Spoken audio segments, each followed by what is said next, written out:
Hello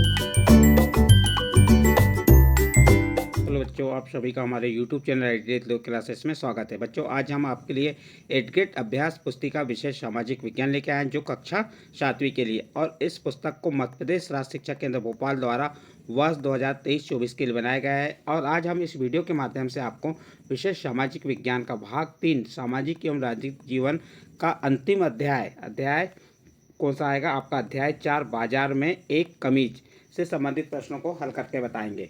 बच्चों, यदि आपको ये प्रश्न समझ आते हैं तो आप हमारे चैनल आइडियल देव क्लासेस को सब्सक्राइब कीजिए और अन्य ग्रुप में इन वीडियो को शेयर जरूर कीजिए। चलिए देखते हैं अध्याय 8 बाजार में एक कमीज। क्या है? प्रश्न नंबर 1, दादन व्यवस्था संबंधित है। क नंबर, बुनकरों द्वारा घर पर कपड़ा तैयार करना। ब नंबर, व्यापारियों के आर्डर लेना। स नंबर, तैयार कपड़े को शहर में व्यापारी के पास ले जाना। और द नंबर है बुने हुए कपड़े का भुगतान करना। तो इसका सही आंसर आ जाएगा अ नंबर, बुनकरों द्वारा घर पर कपड़ा तैयार करना। यहाँ पे लिख देंगे आप अ नंबर, बुनकरों द्वारा घर पर कपड़ा तैयार करना दादन व्यवस्था संबंधित है। इसके बाद प्रश्न नंबर 2 देखिए। प्रश्न नंबर 2 क्या है? निर्यातक का संबंध है।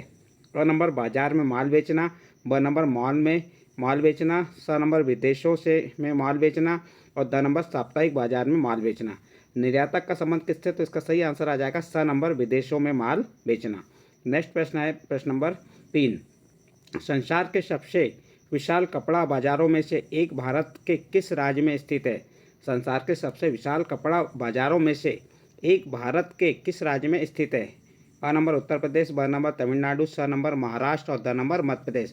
तो बच्चों, इसका सही आंसर हो जाएगा ब नंबर, तमिलनाडु।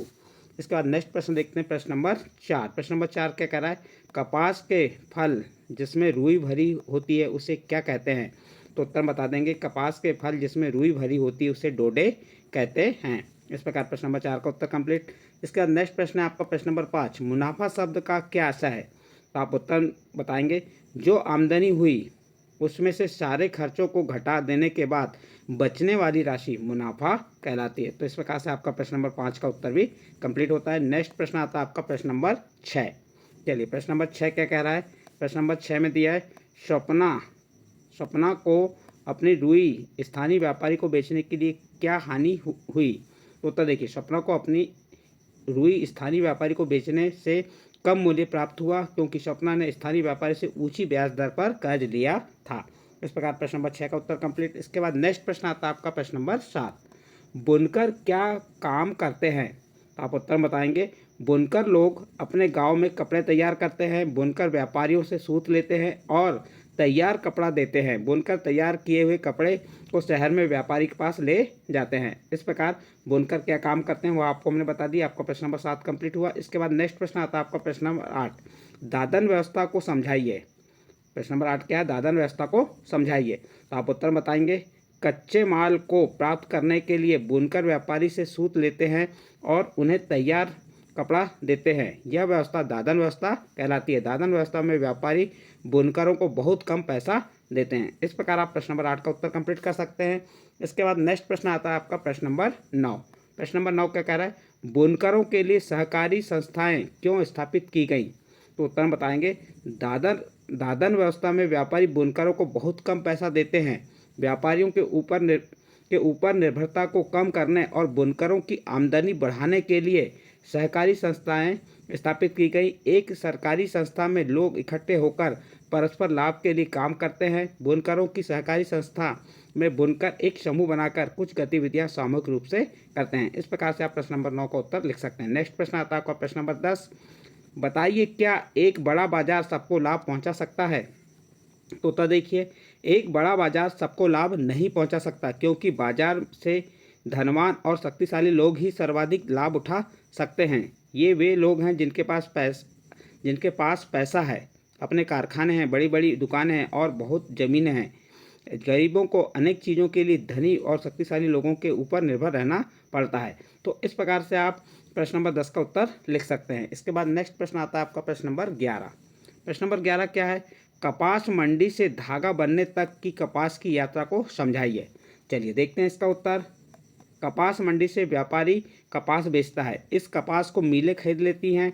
इसके बाद मिलें कपास से बीज हटाती हैं और दबाकर कपास के गट्ठर बनाती हैं। सूत काटने की मिलें कपास के गट्ठर खरीद लेती हैं। इसके बाद सूत काटने की मिलें कपास से धागा बनाती हैं। फिर ये मिलें व्यापारियों को धागा बेचती हैं। इस प्रकार प्रश्न नंबर 11 का उत्तर कंप्लीट होता है। इसके बाद नेक्स्ट प्रश्न आता है आपका प्रश्न नंबर 12। बुनकरों की क्या क्या समस्याएं होती हैं? बुनकरों की क्या क्या समस्याएं होती हैं? आप उत्तर बता सकते हैं। बुनकरों की निम्नलिखित समस्याएं होती हैं। नंबर 1, बुनकर कच्चे माल को प्राप्त करने और तैयार माल की बिक्री के लिए व्यापारियों पर निर्भर होते हैं। नंबर 2, व्यापारी बुनकरों को आर्डर देते हैं कि क्या कपड़ा बनाया जाना है और इसके लिए वह बहुत कम मूल्य देते हैं। तीसरा नंबर देखिए, बुनकरों के पास यह जानने का कोई साधन नहीं है कि वह किसके लिए कपड़ा बना रहे हैं और किस कीमत पर बेचा जाएगा। तो इस प्रकार से आप प्रश्न नंबर 12 का उत्तर लिख सकते हैं। और इसके बाद नेक्स्ट प्रश्न आता है आपका प्रश्न नंबर 13। बाजार में लाभ के आधार पर असमानताएं कैसे दिखाई देती हैं? देखिए इसका उत्तर क्या हो जाएगा? बाजार में लाभ के आधार पर असमानताएं कैसी दिखाई देती हैं? तो आप उत्तर बताएंगे, विदेशी व्यवसायी ने बाजार में अधिक मुनाफा कमाया, उसकी तुलना में वस्त्र निर्यातक का लाभ मध्यम श्रेणी का रहा। दूसरी ओर वस्त्र निर्यातक फैक्ट्री के कामगार मुश्किल से केवल अपनी रोजमर्रा की जरूरतों की पूर्ति लायक ही कमा सकते हैं।